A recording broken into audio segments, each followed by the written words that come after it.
تو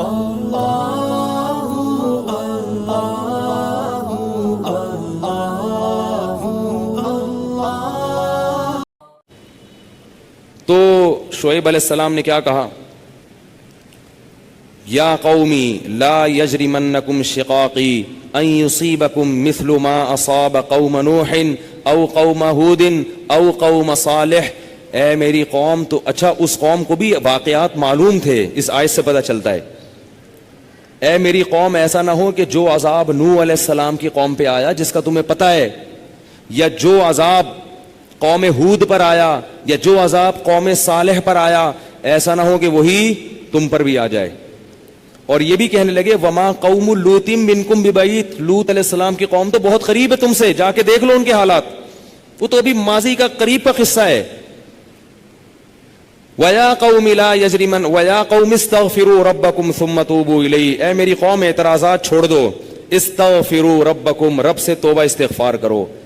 دیکھو وہ لوگ استغفار کا مطلب سمجھتے تھے، ہم لوگ استغفار کا مطلب نہیں سمجھتے.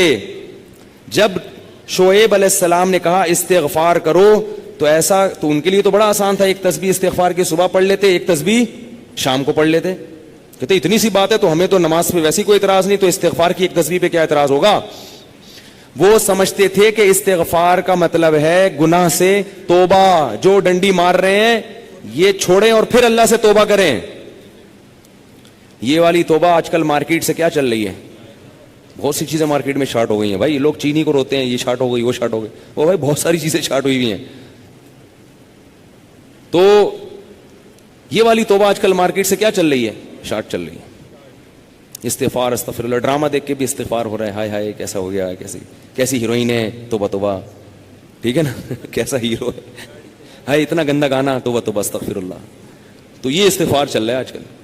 تو استغفار کا مطلب وہ لوگ، بولو بھائی، سمجھتے.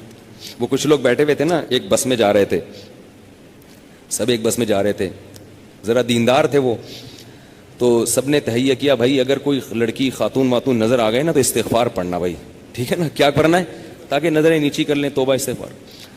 تو وہ جیسے ہی ایک نے پڑھا نا استغفار استغفر اللہ، تو سب نے کہا کہاں ہے کہاں ہے کہاں ہے سب نے کیا کہا، وہ لاشعوری طور پر نکل گیا نا کہ چلو استغفار کریں گے لیکن ذرا دیکھ تو لیں. بولے بتا یار کہاں ہے کہاں.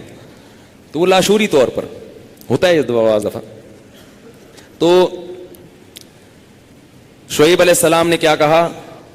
استغفروا ربکم ثم توبوا الیہ ان ربی قریب مجیب ان ربی رحیم ودود. ایک جگہ فرمایا رحیم بھی ہے اور بہت محبت کرنے والا ہے. ودود محبت کی سپرلیٹو ڈگری ہے، بہت محبت کرے گا تم سے، بہت زیادہ محبت، اتنی محبت کہ اس کے لیے تم نے گناہ چھوڑ دیا بھائی، بہت محبت کرے گا. تو ظاہر ہے اللہ جب محبت کرتا ہے تو ہماری طرح نہیں ہے کہ بہت محبت ہے بس ہے تو بھائی یہ پیسے دو، اتنی محبت ہے تو ٹھیک ہے نا. آپ کو کوئی دوست پریشانی میں آیا آپ کے پاس، بہت پریشان تھا، اس کو پیسوں کی ضرورت تھی، وہ آپ اس سے کہہ رہے یار مجھے تمہیں، آپ کو پتہ نہیں تھا کہ ابھی یہ پیسے بھی مانگ لے گا مجھ سے، کہہ رہے یار مجھے تم سے بہت محبت ہے، ایکچولی میں بتا نہیں سکتا بہت محبت ہے. وہ بڑا خوش ہو گیا بھائی اب تو ٹھیک ہے بھائی. تو کہہ رہے یار مجھے نا 100 روپے کی ضرورت ہے. اب آپ کہہ رہے یار یہ کیسے موقع پہ میں نے اظہار کر دیا محبت کا، ٹھیک ہے نا. تو ہم لوگوں کی محبت کیسی ہوتی ہے؟ ایسی ہوتی. اگر ہمیں پہلے سے پتا ہوتا پیسے مانگتا ہے تو ہم کیا کہتے ہیں؟ یار محبت کچھ نہیں ہوتا. مفتی صاحب نے بیان کیا تھا لویریہ پر، وہ جا کے سن لینا، پھر ایسا کہیں گے ہم. تو اللہ جب کہہ رہا ہے نا کہ استغفار کرو گے تو میں کیا کروں گا؟ ودود، بے پناہ محبت کروں گا، بے پناہ محبت. اس کا مطلب ہے کہ پھر اللہ نوازے گا، بہت بہت نوازے گا، رزق کی فراوانی کر دے گا، رزق کے دروازے کھول دے گا، دل میں سکون ڈال دے گا. اگر پریشانی بھی آئے گی تو درجات کو بلند کرنے کے لیے، جیسے یعقوب علیہ السلام پر پریشانی آئی، جیسے یوسف علیہ السلام پر پریشانی آئی تاکہ مصر کا بادشاہ بنا دوں، پھر وہ پریشان کرنے کے لیے پریشان نہیں کرے گا، وہ پریشان کرے گا خوشی دینے کے لیے. آپ حیران ہو کہ خوشی دینے کے لیے بھی کوئی پریشانی ہوتی ہے. حدیث میں آتا ہے کہ ایک بوڑھی عورت نے نبی صلی اللہ علیہ وسلم سے پوچھا کہ کیا بوڑھی عورتیں جنت میں کیا میں جنت میں جاؤں گی؟ آپ نے فرمایا نہیں. ارے بھائی نبی کے منہ سے ایک عورت سن لے کہ میں جنت میں نہیں جاؤں گی, اس پہ کیا گزرے گی؟ اس کا مطلب جہنم کا ٹھپا لگ گیا, اسٹیمپ لگ گئی. اتنی پریشان. خود سوچو کہ جن صحابہ کو جنت پر ایسا یقین تھا جیسے اپنی آنکھوں سے دیکھی. حضرت علی کی ایک روایت ہے کہ میں اگر جنت کو اور جہنم کو اپنی آنکھوں سے دیکھ لوں تو میرے ایمان میں اضافہ نہیں ہوگا. تو جن لوگوں کا ایمان ایسا ہو نبی پر, ایک ایک بات پر وہ نبی کے منہ سے سن لیں کہ میں جنت میں نہیں جاؤں گی, تو اس پہ قیامت نہیں آ گئی ہوگی. رونے لگی, پریشان ہو گئی. کچھ دیر میں نبی نے فرمایا کہ جاؤ گی جوان ہو کے. اس کنڈیشن میں اب یہاں ایک نقطہ اٹھایا ہے کہ بھئی ایسا مذاق کرنا جس سے تکلیف ہو. کسی مسلمان کو تکلیف دینا تو جائز نہیں ہے, تو نبی کیسے تکلیف دے سکتے ہیں؟ اتنی تکلیف میں ڈال دیا بیچاری کو. تو اس کا جواب یہی ہے کہ بعض دفعہ تکلیف کسی بہت بڑی خوشی کا پیش خیمہ ہوتی ہے. نہیں آئی بات؟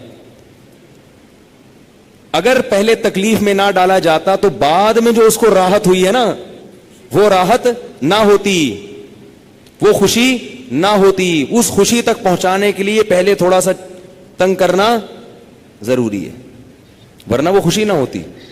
تو اللہ بھی اگر اپنے نیک بندوں کو پریشان کرتے ہیں تو وہ پریشانی کسی بہت بڑی کامیابی کا پیش خیمہ ہوتی ہے, پیش خیمہ ہوتی. پھر اس میں تسلیاں بھی ملتی رہتی ہیں ان کو. تتنزل علیہم الملائکہ اللہ تخافوا ولا تحزنوا, فرشتے ان کے دلوں پہ نازل ہو کے خوشخبریاں دیتے ہیں کہ غم نہ کرو, خوف نہ کرو, بس یہ پریشانیاں دور ہونے والی ہیں, جنت کی نعمتیں ہیں. بعض دفعہ تو دنیا میں بھی بہت بڑی کامیابی مل جاتی ہے.